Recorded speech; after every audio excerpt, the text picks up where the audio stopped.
our national leaders. If you look at the actual content of what was reported, if you look at how they discuss potential strikes on Houthis in Yemen, what you will see is dialogue between Vice President J.D. Vance.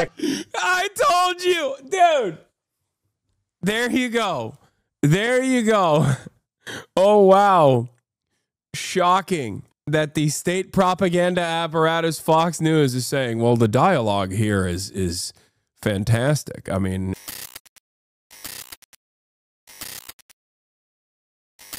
Anyway, let's move into now the state of affairs in perhaps the stupidest version of events. The Trump administration, turns out, were texting on a group chat about how they were going to bomb Yemen, and they accidentally added the Atlantic's very own Jeffrey Goldberg into the group chat. Now, it's a suspicious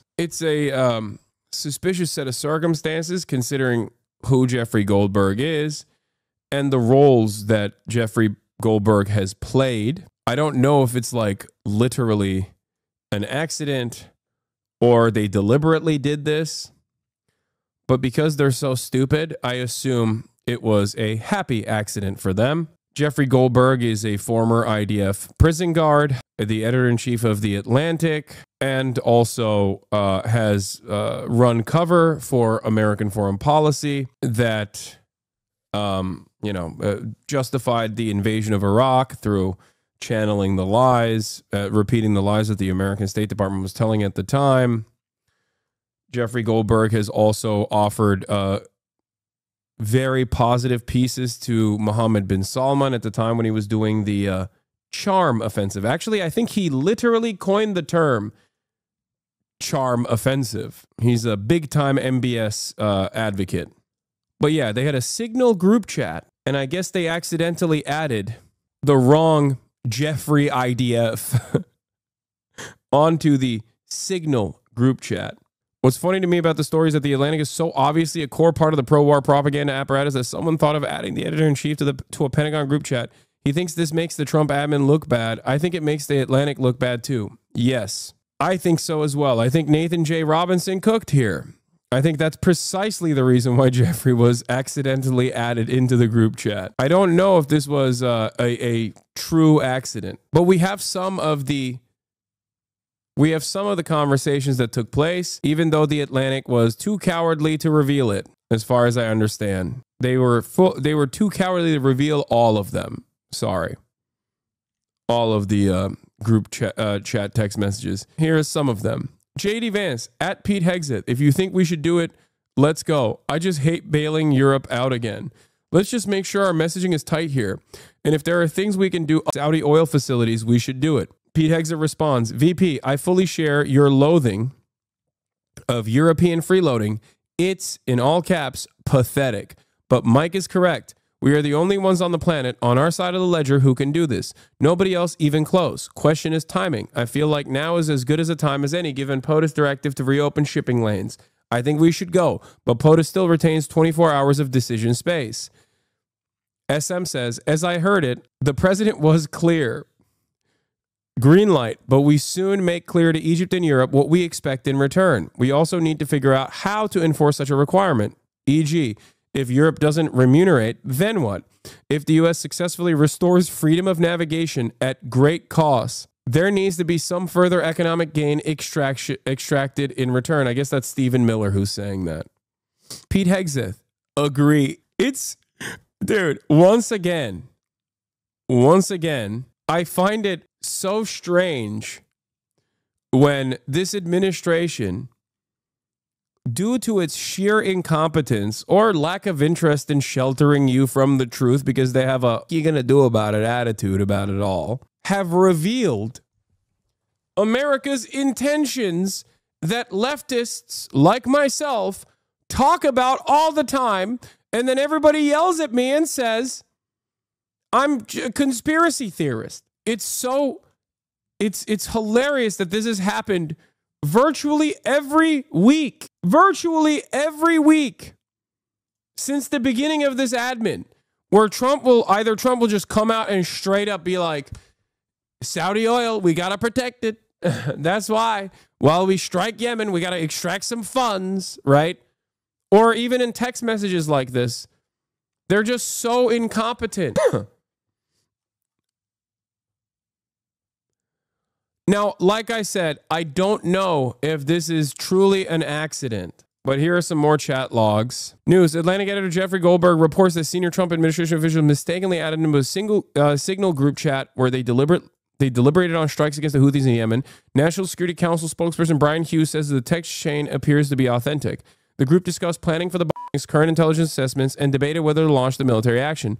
The chat, called Houthi PC Small Group, and was started by Mike Waltz, National Security Advisor, and included 18 members of the Principals Committee, the Vice President, the Secretary of Defense, National Security Advisor, Secretary of State, Stephen Witkoff, the GOAT, Director of National Intelligence, CIA Director, and Trump's Chief of Staff. The debate over the bombings includes VP Vance arguing against striking, saying only 3% of trade passes through the Red Sea. Ratcliffe, the CIA Director, weighing in story. Hegseth arguing that waiting a month wouldn't change anything. Goldberg says he didn't realize the chat was real until it began on March 15th. Mike Waltz celebrated in the chat with multiple emojis. They also said, excellent, good start, Mike Waltz, fist, American flag, fire emoji.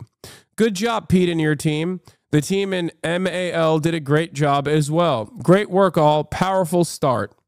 What's the argument for doing this on purpose? I get not trusting this journalist, but this text chain seems like almost exclusively a bad look for them. Occam's razor here seems pretty clearly to be they're morons. I mean, because the text, you want to know why? Because the text kind of reveal that they are very professional and cordial with one another, and that there's like internal back and forth on this. You know what I mean? Like they were having like serious conversations when we know that these are not so serious people. And also, there's no such thing as a bad look for this administration. You can only shame someone who has the capability of being shamed.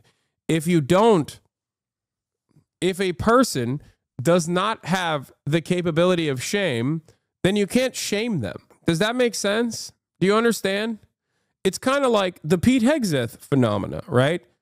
Back in the day, the Department of National Intelligence operators would actively go, and they still do this, would actively go to the friends and family members, neighbors of people that are getting security clearances. The reason for why they would do this and do like a massive assessment, there's an entire agency dedicated to making sure that the people that are being elevated, the people that have top security clearance status, are actually not open to compromise, open to blackmail, open to be extorted. They would look through your finances. If you have a lot of gambling debt, for example, that creates an opportunity for a foreign actor to exploit that.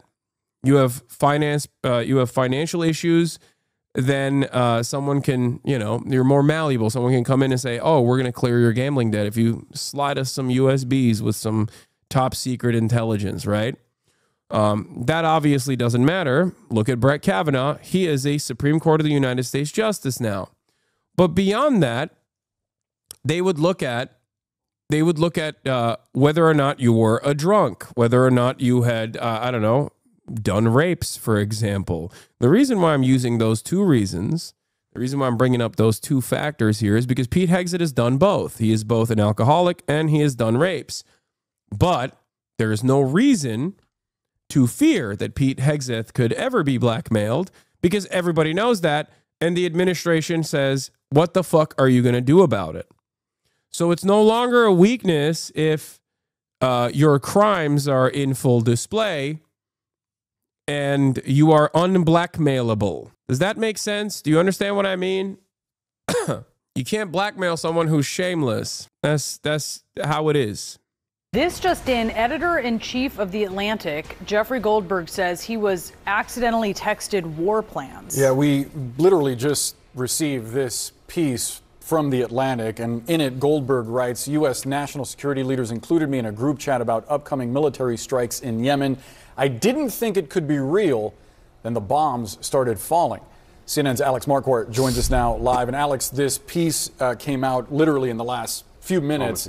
I haven't been able to read through all of it, but this seems like something out of a farce, like out of a comedy. This is Burn Notice. We are simultaneously Idiocracy, but also Burn Notice at the same time. The Burn Notice was a documentary to begin with, though. So, yeah. It's just stunning on so many different levels. And I understand why Goldberg didn't believe it was real, because it is just shocking in several different ways. Goldberg was added to a Signal chat with some of the most senior national security members of the Trump administration. Signal is a messaging app that is encrypted, probably why these officials thought that they could have a discreet conversation on there. But on it, in this chat that Goldberg was a witness to, they talk about the planning for the recent bombing of the Houthis that started on March 15th. They talk about current intelligence assessments. There's a full-on debate among these officials about whether they should carry out this bombing of the Houthis. And these are conversations that could be in violation of the Espionage Act. Now, this group was started, it looks like, by the National Security Advisor Mike Waltz, who called it the Houthi PC Small Group. PC refers to Principals Committee. The principals in the administration are the senior-most officials. And among that group of senior officials, you have the National Security Advisor, the Vice President, the Secretary of Defense and of State. Well, we'll know it's real if they find a reason to arrest Goldberg. They're never... Are you kidding me? That would be crazy. First of all, why? What? You think the guy who is in charge of the Atlantic, who is a former Israeli occupying force concentration camp guard, who literally works at the behest of the State Department, is going to get arrested for this? What are you, crazy? I mean, I'm sure that they'll go after members of the press. They certainly will. But I don't think they're going to start with the Atlantic. The director of national intelligence, the CIA director, Steve Witkoff, the special envoy, the chief of staff to President Trump, and the list goes on. There are 18 of them. So there's this debate over whether the U.S. should go through with this bombing of the Houthis. Vice President Vance is actually arguing against it, saying that just 3% of trade goes through the Red Sea, which is where the ships have been targeted by the Houthis. Ratcliffe, the CIA director, he chimes in with current intelligence assessments that may be related to intelligence operations that are ongoing. Goldberg does not print that because, of course, that, among so many other details in this, are so highly classified. Hegseth, the Secretary of Defense, he chimes in saying that waiting a few weeks or a month wouldn't fundamentally change the calculus. And he notes, interestingly, that if this leaks, we look indecisive. Of course, it would eventually leak. Now, keep in mind, as they're having this discussion, Goldberg is watching all of this unfold, and he doesn't know, again, whether it's real, but he would quickly learn that it was. On the morning of March 15th, which is the day the bombings began, Hegseth, the Secretary of Defense, posted a team update at 11:44 in the morning saying the bombings were about to start 2 hours later. And in that message to this large group, again, including Goldberg, he posted operational details about these strikes that were about to happen, information about targets, about weapons, and the attack sequencing. 2 hours later, the strikes started. Goldberg looked up on Twitter, and he started to see explosions happening in Yemen, and that's when he knew it was true. And that's when these officials essentially started celebrating. You have John Ratcliffe, the CIA director, saying, "A good start." Mike Waltz, this National Security Advisor, responds with several emojis, as does Steve Witkoff, with 2 hands praying, a flexed bicep, and 2 American flags. So everyone approving of what just happened and celebrating. The National Security Council has not pushed back on this at all. They said that this chain was in fact real. Brian Hughes, the National Security Council spokesman, says this does appear to be an authentic message chain. They are looking into how and someone was inadvertently added, how Goldberg was added to this chain, and he tries to spin it as a demonstration of the deep and thoughtful policy coordination between senior officials. So no pushback from the White House in terms of the authenticity of this. But again, this may violate the Espionage Act. Jeffrey Goldberg and his colleague Shane Harris, who's an intelligence reporter, spoke with several lawyers who say that it may have violated the provisions that govern the handling of national defense information. Bottom line, they say, to put it on Signal, they should not have established a Signal chat in the first place, is their conclusion, which is kind of obvious. And then the kicker of this whole piece is, as Hegseth is describing how this is going to unfold and what is going to happen, he says, we are currently clean on OPSEC, which is operational security. Clearly, they were not clean because they included a journalist in this conversation on Signal. Okay, who was the JG who was missing, who should have been part of the conversation? We don't know why Waltz initially reached out to Jeffrey Goldberg and added him as a contact, and then eventually added him to the group. You're absolutely right. They probably thought they were adding someone else from within the administration who had a similar name. Why this mistake happened is just the first of a very long list of questions. Wow. Alex Marquardt, thank you so much for bringing us this reporting. Let's talk more about this with former Defense Secretary and former CIA Director Leon Panetta. Did you hear / talk about Hamdan Bilal? Pinned message. We covered Hussam Shabaz's assassination and Hamdan Bilal's lynch / kidnapping. This is why writing this stuff out and just like explaining it to people over and over again does not matter. Look, as I'm in the process of talking about it, there's still someone who's linking it. I know, man. We already covered it. Yes, of course I covered it. What do you think?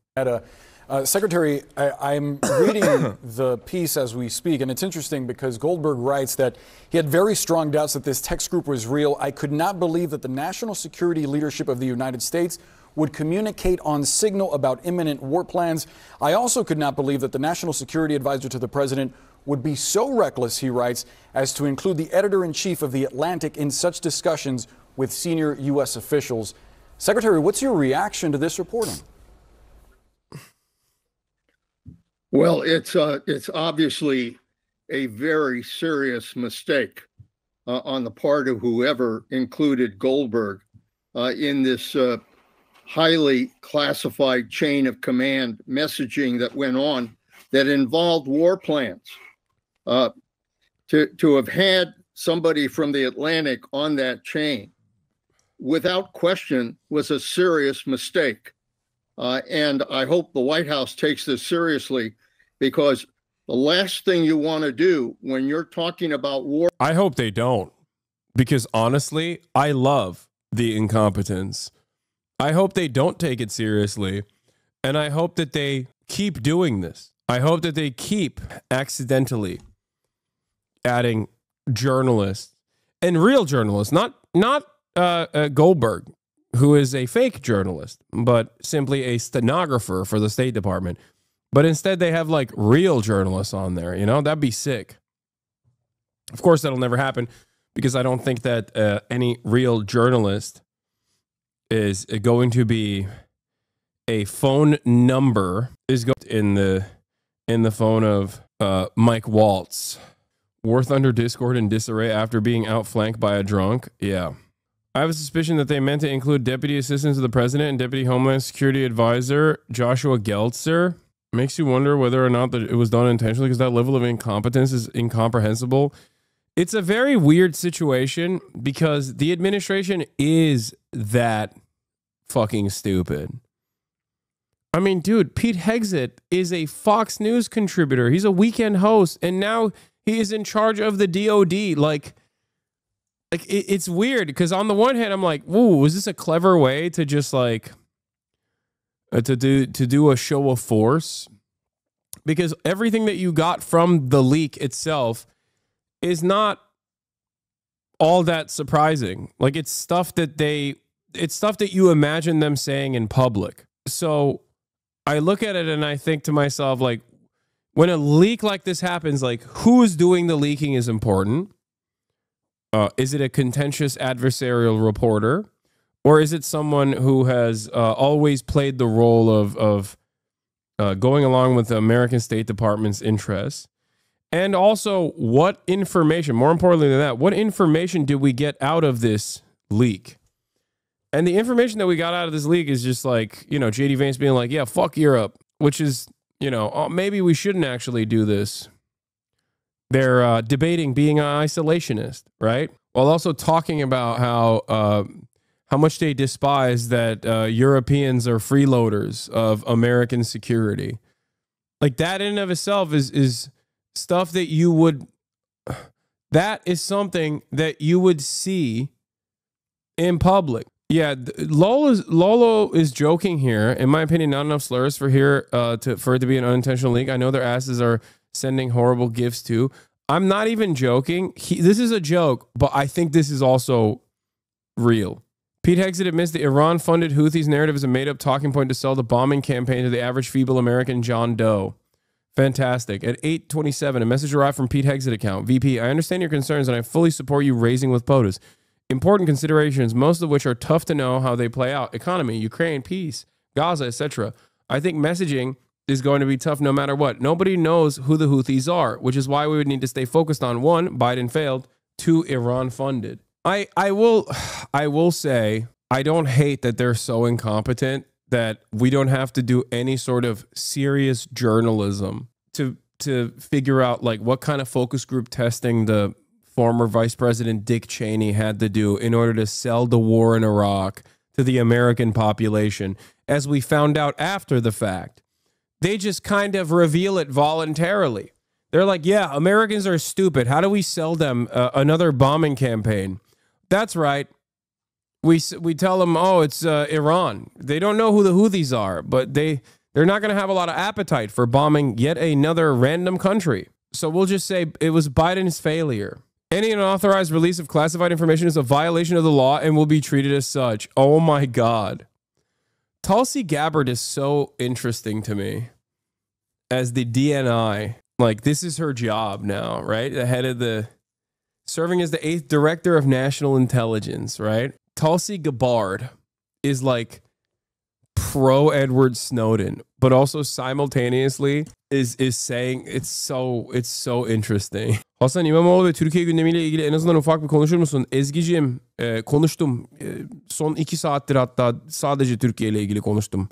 Kaçırdın. Yeni bitti İmamoğlu konuşması. Anyway, interesting stuff. Our plans is to have a serious leak like this that could undermine the war plans, but also jeopardize lives. So I hope they take this seriously. What were you saying? Ain't no way he gets arrested? I doubt it.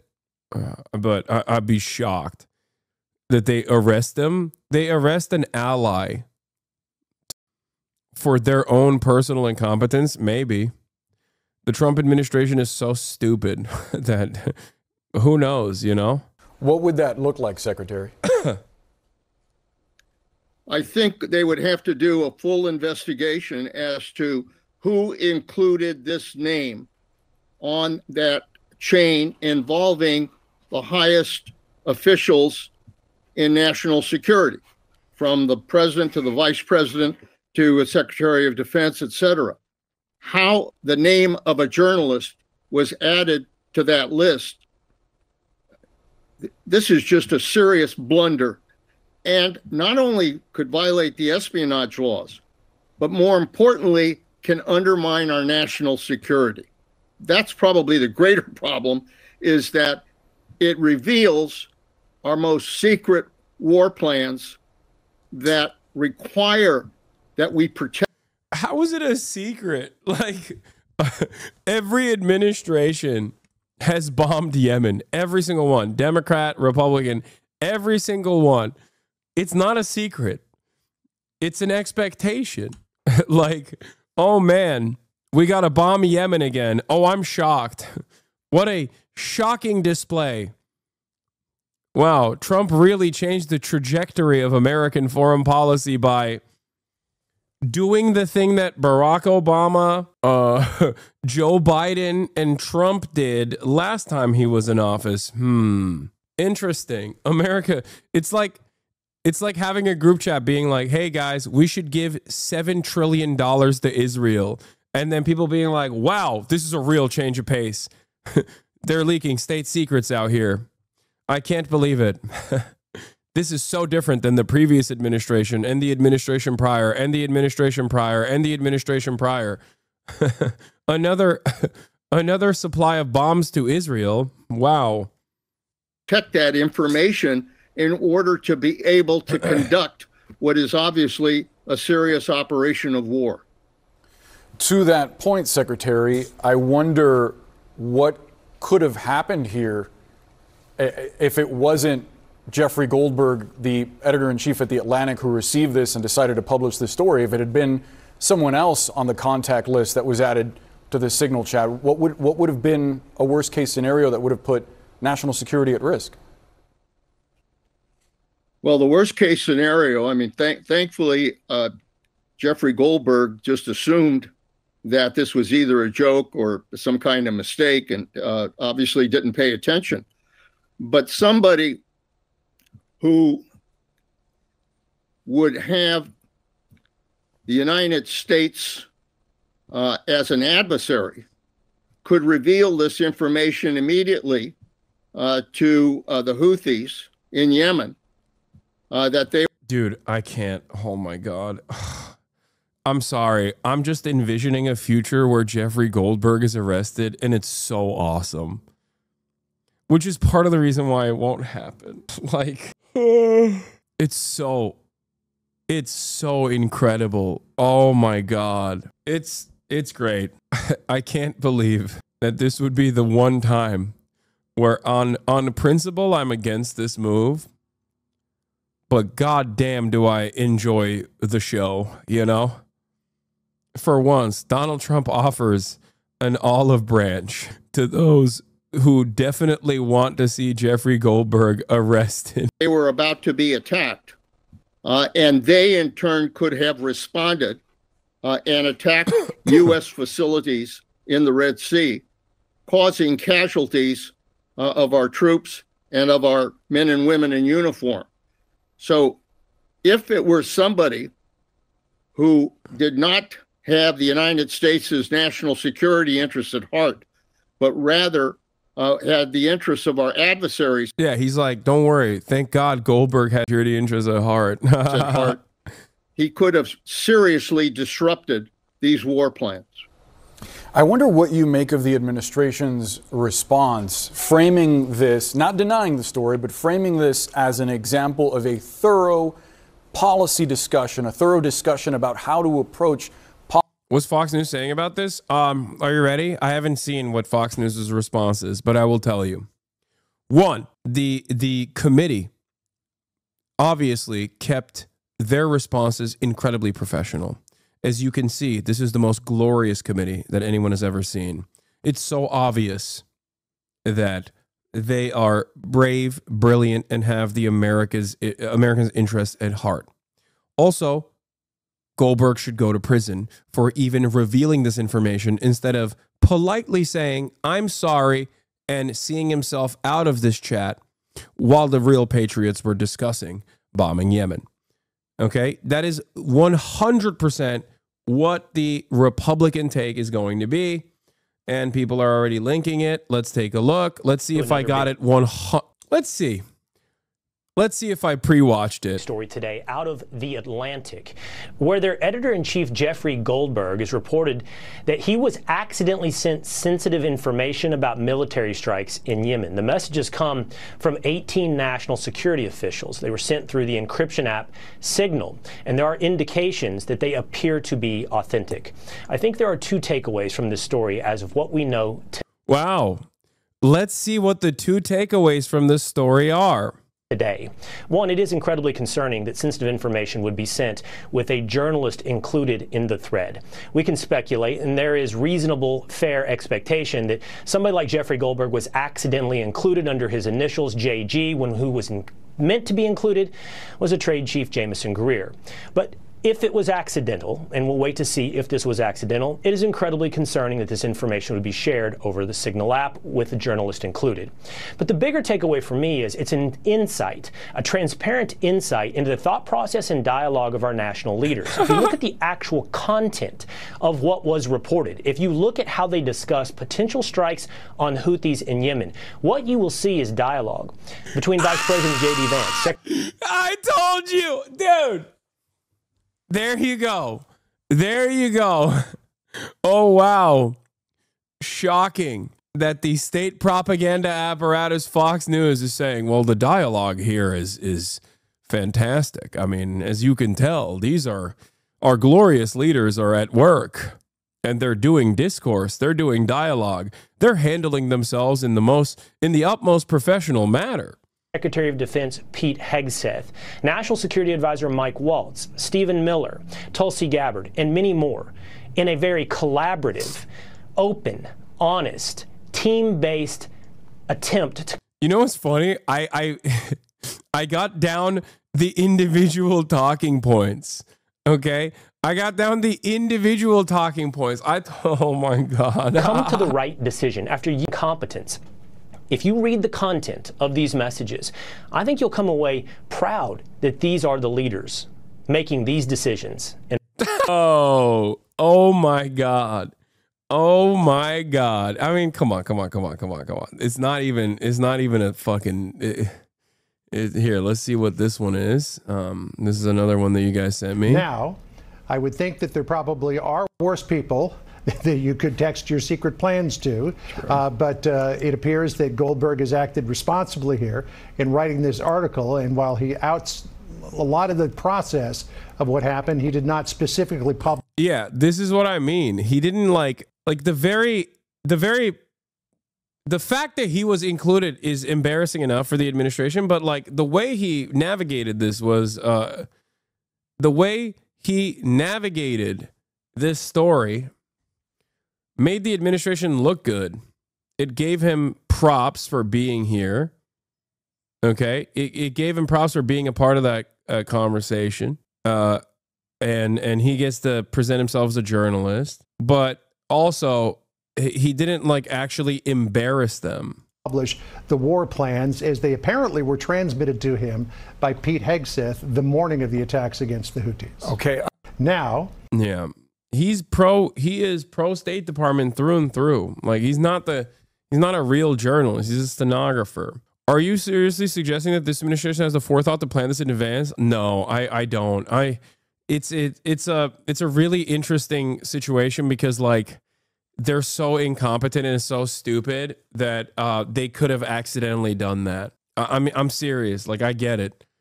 I totally understand why this could be like this is a situation that could have gone a lot worse for the administration, and it was a happy mistake that they went with someone who was so pro Trump regime and just so pro Trump State Department. And Trump wasn't on the call. Like, he wasn't on the Signal group chat. I don't think he knows how to fucking operate Signal. Trump on the report at cabinet officials were discussing sensitive materials on Signal. I don't know anything about it. You're telling me about it for the first time. The story in the Atlantic that said that some of your top cabinet officials and aides had been discussing very sensitive material through Signal and included an Atlantic reporter for that. What is your response to that? I don't know anything about it. I'm not a big fan of the Atlantic. To me, it's a magazine that's going out of business. I think it's not much of a magazine, but I know nothing about it. You're saying that they had what? They were using Signal to coordinate on sensitive materials and having to do with what? Having to do with what? What were they talking about? With the Houthis. The Houthis? You mean the attack on the Houthis? Right. Well, it couldn't have been very effective because the attack was very effective. I can tell you that. I don't know anything about it. So effective. Isn't it damning that Goldberg's in the Trump admin Signal contacts? No, it's not. It's obvious.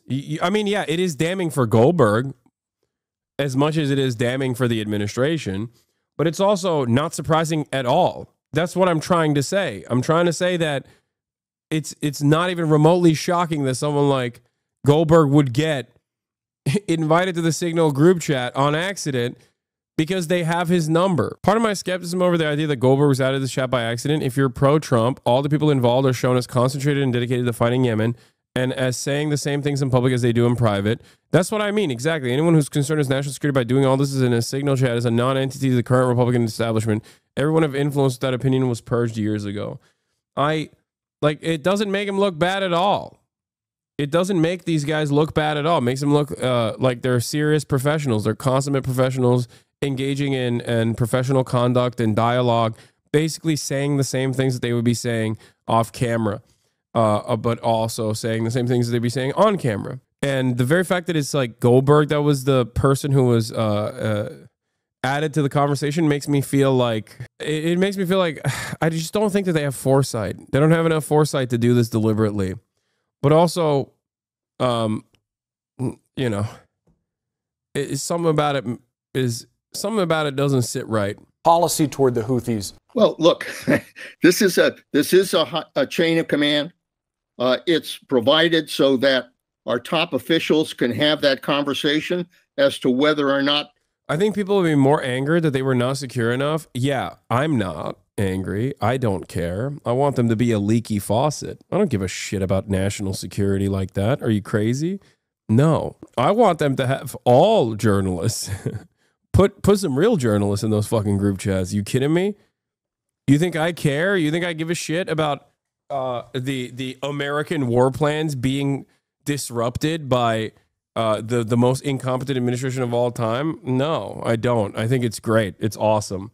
The only thing that I'm upset about is that it was Goldberg that was CC'd. Yeah, they should CC me group chats. To conduct these war plans.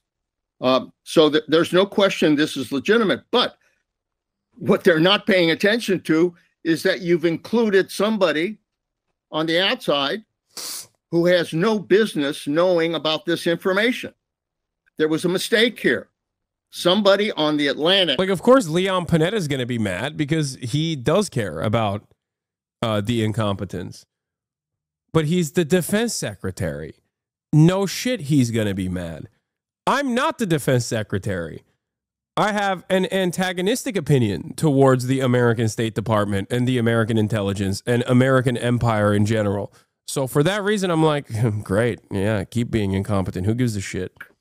Got the most sensitive emails you can imagine at the federal level. That is a serious blunder. It has to be investigated, and somebody, frankly, needs to get fired. Who do you think that is, sir? Whoever put that chain together. Yeah, okay. Mr. President, your reaction to the story. We just watched this. So I want to see what they what else they were. So looking at it, bro, we got to go ahead and get it to at least 10,000. Okay, stop. So stupid. It's so stupid. It is the stupidest administration. God damn it. We're just so dumb. We're such a dumb fucking admin. Oh my God. Check TMZ. Why? Yeah, it's Hillary Clinton is going, oh, you have got to be kidding me. Yeah, fuck Hillary Clinton. Guys, I really need you to lock in. I already covered the Hamdan Bilal story. Okay, is the expectation that people will routinely trickle into the stream throughout the day to be like, why aren't you talking about Turkey, or why aren't you talking about Hamdan Bilal? I already did. I covered both of the stories for the past 2 hours. Like, I don't know what you want me to do. It's literally pinned on the chat. Please stop spamming. Oh, where is it? This is the I wish that they just like leaked all of them, like all of the text messages. I think it's silly that he didn't do that. And that's how you know he's not a real journalist. Does that make sense? This person, ex Wall Street Journal, Marketplace and Guardian reporter, doesn't believe that the official narrative is that this was leaked, or not leaked, sorry. The official narrative that this was accidentally conducted. Let's hear what she had to say. As a longtime fan of Signal, though, seeing that our nation's premier foreign policy dipshits use it to plot their half-assed military plans is some kind of validation, I guess. Anyway, every leak is intentional. It's obviously not an accident to add a raging Zionist former Israeli prison guard to the "Here's How We Kill Israel's Enemies" group chat. BRB, accidentally adding the nation's biggest loudmouth pro-Israel former IDF prison guard with a media empire at his disposal to the neocon group chat, bragging about using our power and violence against a country blocking Israeli ships. By the way, all our Republican pro-Israel donors have been complaining we're not doing enough for them. Ignore that part, though. Yeah, this is the one. Like, I understand the skepticism here, because that was my initial assessment as well. Because every single message here unironically reads like a talking point. It's written like a press release or a CPAC speech. I'm begging journalists to question the leak narrative. It's obviously intentional for public consumption. You know, like it's interesting that there are very little slurs, very little gifs, jokingly, but also not joking. Really, I think like in a real group chat, this would be in a real group chat. I think there would be a lot more open discourse about how they're gonna kill these dogs or whatever. Do you know how hard it is to add someone to a Signal group chat? It's highly intentional. It requires a couple screens of approval, and everyone in the chat can see when someone's added. If anyone has added or even changed their display name on Signal, the entire chat gets a notification. Additionally, all the messages before the person's addition are usually invisible to them. There's literally no way to add someone accidentally to a Signal group chat, and there's no way he can see messages he wasn't meant to see because they had to have been added after the notification he joined. This is what you see, what the entire group sees when someone is added to a Signal group chat. Yeah, but I think that was in the beginning. I think they just like set up the PC group chat with Goldberg in it. There are multiple barriers to inviting someone to a Signal group chat, and none of them are plausibly accidental or even secret. There are emails, invites, confirmations. I think in terms of like plausible explanation for this being accidental is that his name was like JG. His Signal name is JG, and they accidentally added the wrong JG. But because there's so much that was revealed from it that seems like a PR move to tell like the pro-Israel lobby, like, see, these are the considerations that we are making. No, not Jonathan Greenblatt chatter. Come on. No, the heads of the State Department are not going to add the president of the Anti-Defamation League into a conversation about bombing Yemen. White House Deputy Chief of Staff Stephen Miller proposes to extract economic gain from both Egypt and the EU if U.S. succeeds in opening the Red Sea by force.